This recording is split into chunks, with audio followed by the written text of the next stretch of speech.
Greetings and welcome, or welcome back as the case may be. Today, I'm sorry about that. I thought I'd talk a little bit about a phenomena because I've been hearing some people discuss it, especially among my southern kinfolk and friends. And so that is the Aurora and why we've been seeing it in the South. Here it is. It's a rare phenomenon, and past 18 months we've seen it 3 times, that the auroras appeared visible in the South. The southern part of the U.S., guess I should clarify. And so people are asking the question, why have I never seen this before and yet all of a sudden I am? And the answer is you have.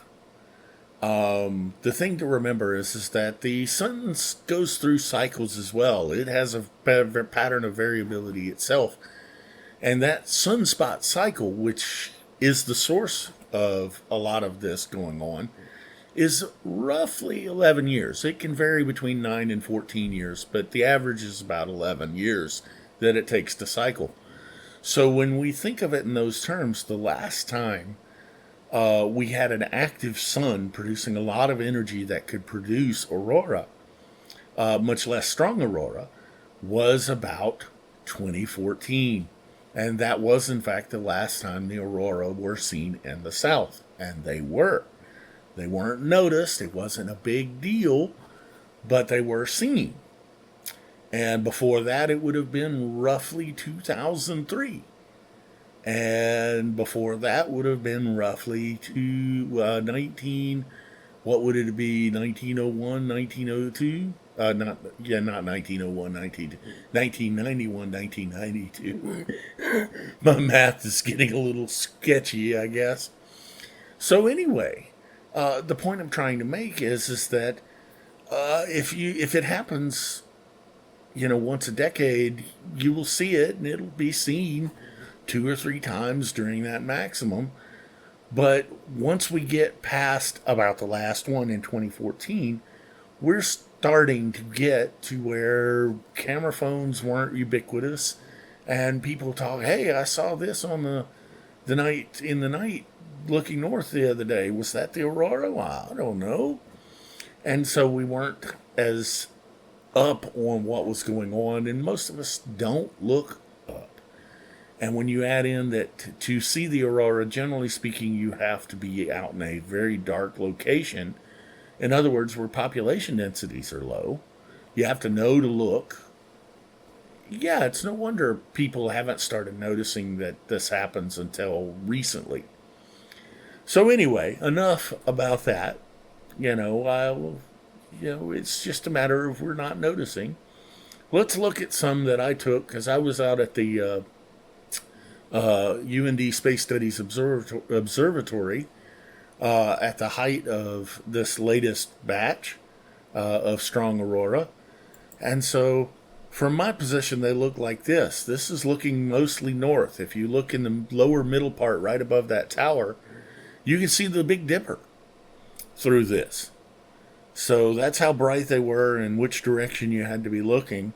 Although it wasn't just that direction, because due north would look like this at about the same time. And you see a lot less of the red, but you see lovely greens and everything. And then back to the northwest, we had the nice crimson pillars and curtains. And everything just, it was absolutely gorgeous. And then almost directly overhead, I had at one point this explosion that looked like of greens and reds. And that was really nice and really unusual. I'd never seen anything like that because, yes, it looked like an explosion. It looked like a puff of light coming from that portion of the sky. And then towards the end of it that night, towards the rising Orion constellation that you can see there in the middle, we had this beautiful, gorgeous curtain of red and green that happened.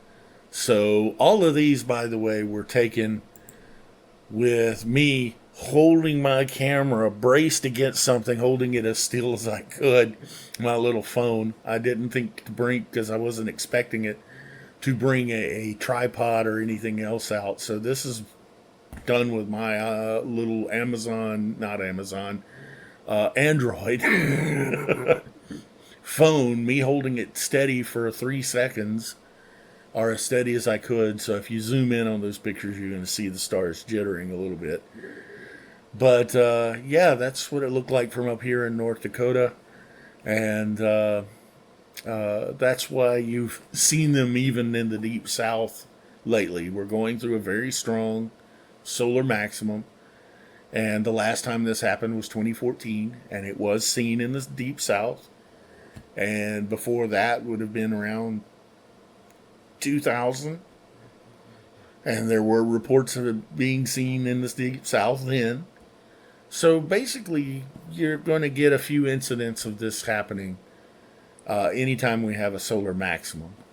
So I hope that allays any worries about changes in the atmosphere or something like that some people might be having. And we'll talk to you later. Hope you've enjoyed this. If you have, give us that thumbs up, that like, subscribe if you want. And we'll talk to you later. Bye.